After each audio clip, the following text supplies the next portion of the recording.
Vai começar a expor e ela tem 20 minutos para apresentar seu plano de gestão na mesma ordem que lê pelo sorteio.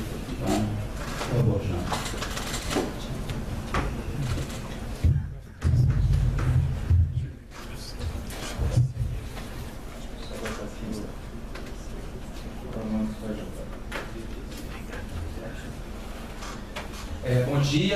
Bom dia a todos. Bom dia. A princípio, quero saudar a comissão eleitoral, toda a comissão eleitoral, né, na figura aqui do Marcos Afonso que está na mesa. Queria saudar toda a chapa atuante que está aqui presente, particularmente a representante da chapa aqui na mesa também, Justa Helena. Quero saudar todos os trabalhadores presentes, todos os trabalhadores de outras unidades eventuais que estão aqui, mas em particular os trabalhadores do IFF, essa unidade reconhecida amplamente dentro do Brasil, para o apoio ao SUS, a construção do SUS, e até mesmo fora do Brasil, na África, na América Latina e outros países, como grande propulsionador de uma saúde coletiva para todos, para poder construir dentro do seu espaço uma Fiocruz melhor, uma Fiocruz estrategicamente de Estado e para a saúde e para a população. Bem, é uma pena que não está sendo transmitido, porque a gente poderia ter uma amplitude maior da discussão. Vamos discutir aqui agora e vamos apostar em outros momentos de debate e de diálogo com a base, seja nas visitas às unidades, seja nos outros debates. Bem, primeiro eu queria começar a falar do momento que a gente está, né? Eu acho que a sociedade brasileira está extremamente mobilizada pelas eleições, mas não é por essas eleições necessariamente, né? O momento atual, colocado, os fundos do país estão colocados, para onde que vai o país nos próximos 4 anos, né? Domingo agora vamos fazer eleição para o próximo presidente. Já foi eleito agora, recentemente, um Congresso, visto como um Congresso já analisado, extremamente conservador. Mas, enfim, esse pode parecer, às vezes, um pouco incongruente ou extemporâneo o fato da gente estar fazendo essa discussão aqui, coincidiu a eleição do sindicato com o momento político brasileiro, mas não é incongruente não, muito pelo contrário. A gente tem que analisar as questões que estão colocadas no âmbito nacional e o que isso tem implicação aqui para o Brasil, para a Fiocruz e para os trabalhadores aqui da Fiocruz.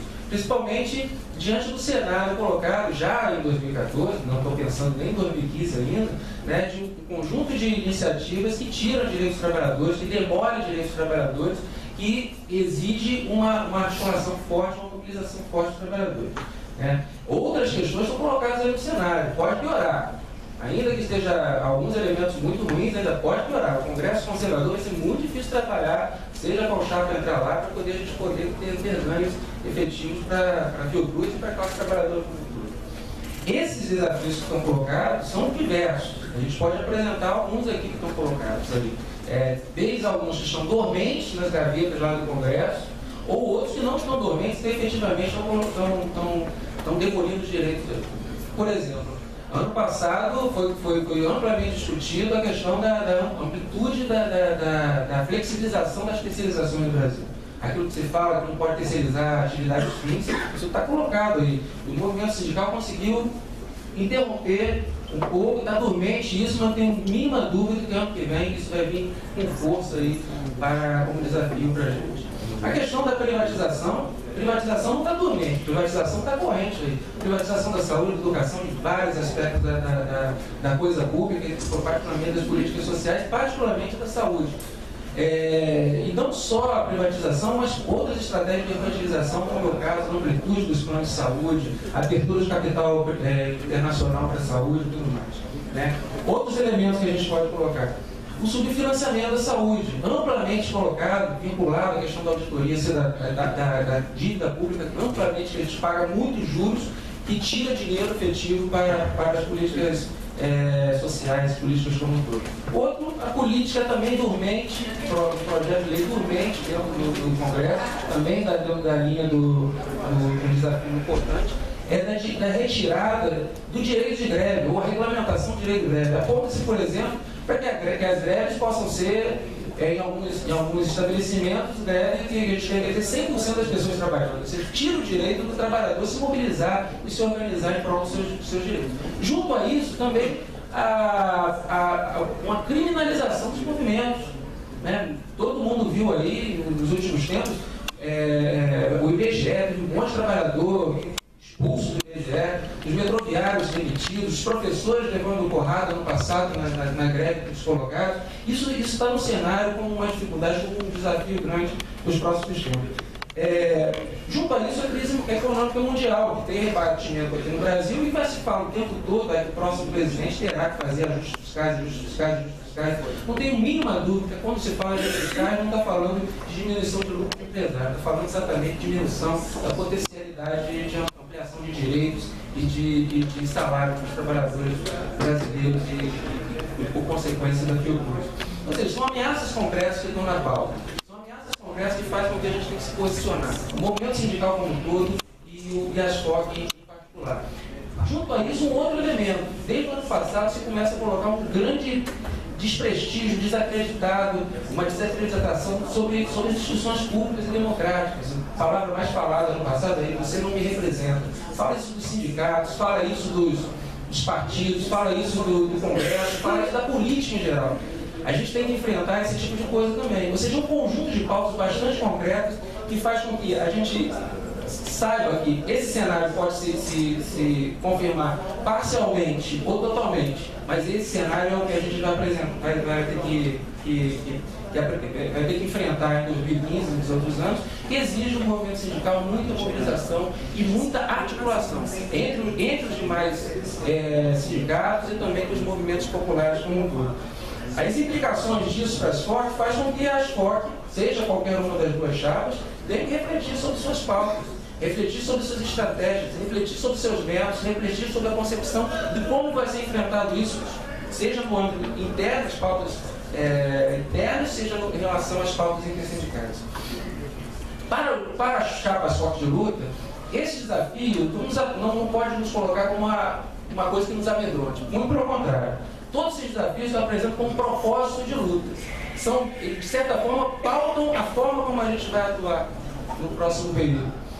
Temos que nos defender os direitos que estão querendo tirar, mas também apresentar para conquistas setoriais, conquistas para os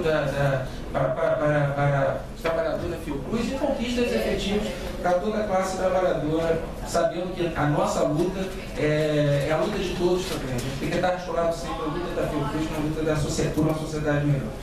Por isso afirmamos que nesse próximo ciclo a gente precisa de trabalhadores engajados, trabalhadores críticos, trabalhadores que possam se mobilizar. Precisamos para isso então de um sindicato que aposte na possibilidade de ampliar essa pauta de mobilização, essa pauta de ampliação da consciência crítica dos trabalhadores.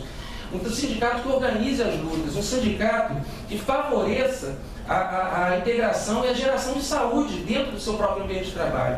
É um sindicato que seja independente, seja autônomo em relação aos governos e aos gestores. Um sindicato, e nesse sentido, um sindicato que mais do que nunca a gente precisa de um sindicato de uma FOC de luta. E é por esse nome que a gente nomeia a nossa chapa.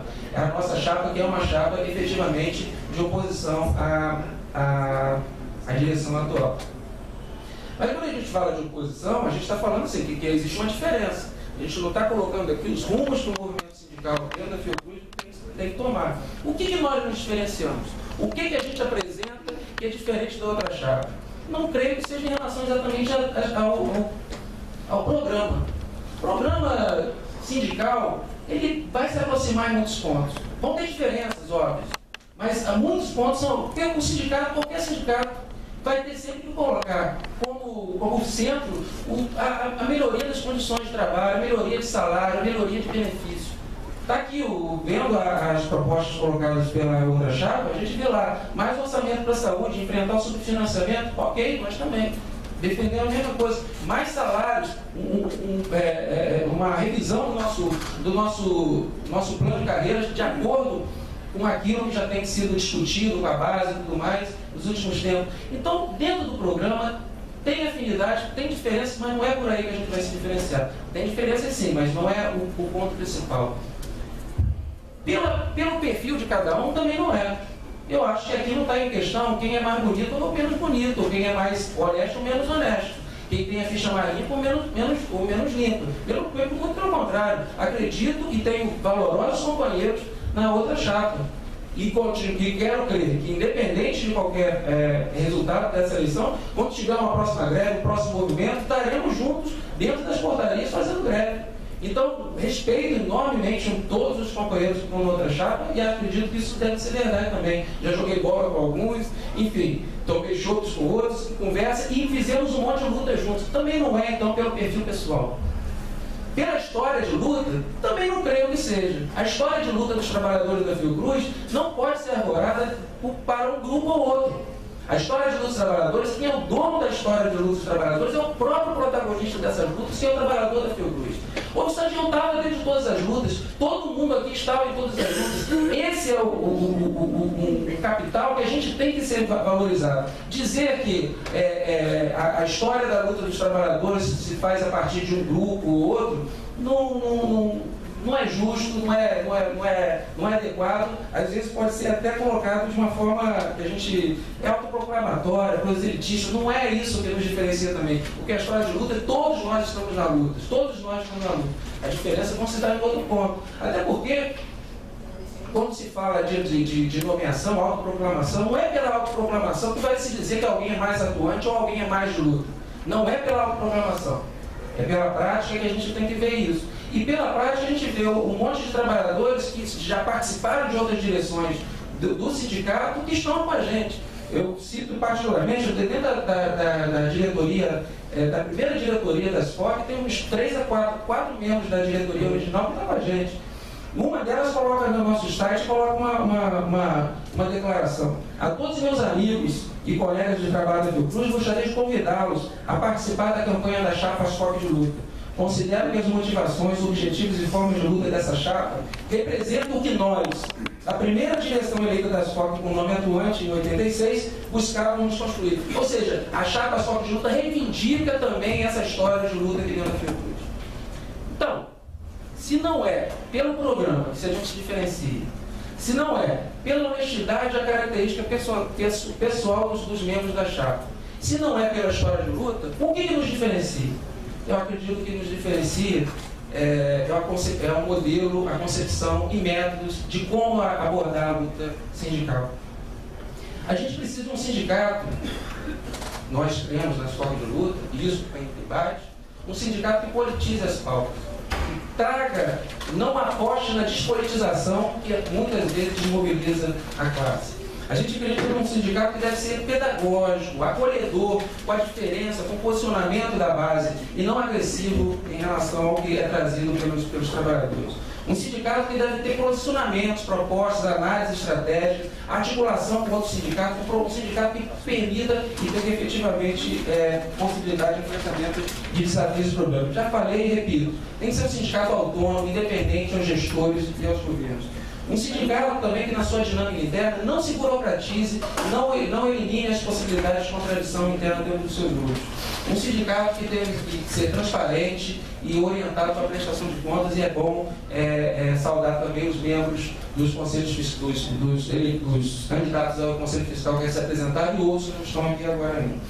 Acreditamos muito mesmo que o nosso sindicato durante muito tempo cumpriu esse papel que eu coloquei aqui do que nós acreditamos que é um sindicato. Porém, acreditamos que perdeu um pouco do vigor nos últimos tempos.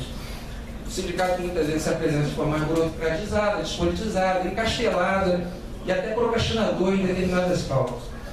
A gente reivindica, então, um sindicato que seja mais do que representante, mas ombro a ombro, em diálogo com o trabalhador, para poder trazer para o trabalhador, construir para o trabalhador pautas mobilizadoras. Isso é um desafio não só para esse sindicato aqui, é um desafio de todos os sindicatos colocados. Precisamos de um sindicato que organize estratégias de maior diálogo com a base. Um sindicato porque os próximos tempos serão difíceis. Serão muito difíceis. Não adianta ter um sindicato que represente se o trabalhador também... A mudança de postura tem que ser de todos os lados. Precisamos também, então, de um sindicato classista, autônomo, um sindicato democrático e um sindicato que também tenha propostas de enfrentamento. falando que tem várias propostas que se assemelham. Vamos apresentar aqui algum outro conjunto de propostas que podem se assemelhar eventualmente, mas também tem diferença eventualmente no centro da proposta. A primeira coisa que é importante centrar: o centro de qualquer sindicato, e a escola de luta reitera isso, é a luta por mais direitos, é a luta por mais salário, é a luta por mais benefícios, é a luta por condições concretas, melhores para o trabalhador, por melhores condições de convívio, por melhores condições nas relações de trabalho também.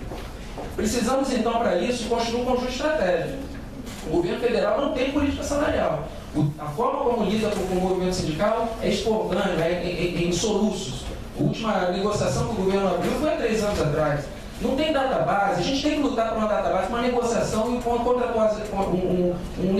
acordo coletivo anual, com regras, para a gente poder definir isso, mas regras essas que não contemplem a diminuição do direito de greve, como está se colocando, juntando isso dentro da negociação. Precisamos que essa política salarial seja articulada com a política de melhoria das carreiras. E, particularmente para a nossa carreira, acho que a gente tem que dialogar com a base qual deve ser a principal meta em 2015. Nos segundos estudos que a gente tem feito, a gente viu que há a possibilidade, apenas com a ampliação da equivalência de titulação e de qualificação, como está colocado dentro dos consensos de discussão de carreira, a gente amplia até 40% do nível médio. Até 35% do salário do nível superior. Isso sem falar das potenciais negociações salariais. Apenas a gente ampliando o acesso à qualificação e titulação, à equivalência, a gente não acreditamos que isso tem que dialogar com a base como sendo o principal centro. Claro, a incorporação da GQ e outras... A incorporação da GEDAT também está colocada, mas esse ponto da equivalência, ele tem um impacto financeiro imediato assim que a pessoa colocar os seus títulos. Exigir a isonomia das GQs. Isso não é das GQs com a carreira de CLT, que não é um problema da atual diretoria, é bom dizer que o erro foi material do Ministério do Planejamento, mas a gente tem que colocar isso na pauta agora. 2015 não pode passar essa questão de recuperar a isonomia com as GTs da CLT. A aposentadoria, os aposentados têm que ter uma visão clara para isso. Os aposentados têm que ter a aposentadoria integral e o aumento do ativo tem que ser equivalente a isso. Na discussão da equivalência de titulação, isso já apresenta. Se a gente coloca para os próximos aposentados a ampliação da titulação, a equivalência de titulação, faz com que os aposentados levem isso para a aposentadoria com um salário bastante interessante. Lutar pela ampliação de cesta de benefícios, obviamente, com isonomia com outros poderes. Lutar por mais salários, por mais concursos públicos. Hoje, a força de trabalho da Fiocruz, apenas 1/3 é de trabalhadores concursados pelo RJU. O restante de 10 mil a 15 mil trabalhadores dentro da Fiocruz, por bolsas diversas, da Fiotec, de agências de fomento, terceirização. Um grande contingente de trabalhadores precarizados dentro da Fiocruz que a gente tem que ampliar para a gente trabalhar com o RJU. Um outro ponto, independente das lutas externas que a gente tem colocado, a melhoria das condições de trabalho dentro das unidades de saúde é uma condição concreta que a gente pode colocar na mesa de negociação para trazer para a gente. É uma condição que não exige do Ministério do Planejamento grandes questões. Precisamos exigir um melhor espaço de convívio aqui dentro, a luta pelo saúde do trabalhador. Construir relações mais saudáveis, menos opressoras e mais democráticas. Para isso a gente propõe a criação de comissões de saúde do trabalhador dentro de cada unidade, para ter um diálogo, para que o trabalhador possa vocalizar qual é a sua pauta. A gente precisa também cobrar políticas mais efetivas de enfrentamento ao assédio moral dentro da Fiocruz, que está enorme. A gente precisa cobrar também, combater toda forma de opressão de classe, étnica, racial e sexual que ocorra na sociedade ou dentro da Fiocruz. Lutar para resgatar ampliar o espaço de convívio do campo, no momento de trabalho. À noite a gente não tem nada dentro da Fiocruz, fim de semana a gente tem que ampliar a Fiocruz, os campos, como espaço de convívio e de convivência. Exigir a adequação dos prédios, acho que é questão de acessibilidade. É obra atrás de obra, fazendo com que uma pessoa, um paciente com dificuldade de mobilidade, não consiga transitar dentro do campus. A gente precisa melhorar. Tem uma dívida histórica com as unidades fora do campus. seja de unidades regionais, como IFF, Famolins ou qualquer unidade fora do campo. A gente tem que ampliar a melhoria, diminuir a iniquidade na distribuição de recursos e nas condições de trabalho para essas unidades. Somos todos fiocruz, tem que ampliar a integração, cobrando da presidência essa condição, mas também as ações efetivas do sindicato para isso. E não podemos perder de vista que todas essas discussões vão ir para uma fiocruz cada vez mais forte para cumprir o seu papel. Para isso, a gente precisa de método, e a gente precisa, então, ter um maior diálogo com a comunidade. Esse diálogo com a comunidade, a gente não pode estar na fala, não pode ser falacioso, tem que ter praxis. Para isso, a gente propõe a construção de que as representações hoje atuais de algumas unidades já têm representações de trabalhadores, mas que não tem, de trabalhar com a construção de comissões de base em cada unidade. Sessões sindicais para as unidades regionais, inclusive, para colocar essa discussão na comunidade, para poder essas unidades poderem ter voz e voto dentro da Executiva Nacional. E para isso a gente vai, concluindo, para isso a gente também propõe uma grande discussão congressual, um congresso sindical que a gente possa trabalhar com delegados de base para poder fazer uma grande reforma do que é o sindicato que precisa nos próximos tempos. As propostas aqui apresentadas é apenas um mosaico para apresentar para o debate, e aí no debate a gente amplia isso, essa discussão. Obrigado.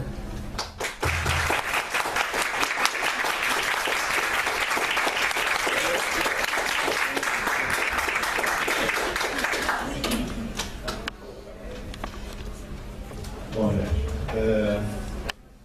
a fala do Jean, eu pedi a todos que encaminhem as perguntas aqui à mesa, para que elas possam ser selecionadas e distribuídas antes da próxima chave.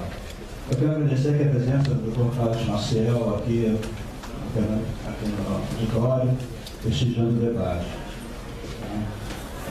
Vou seguir agora com a próxima chave, justa aqui.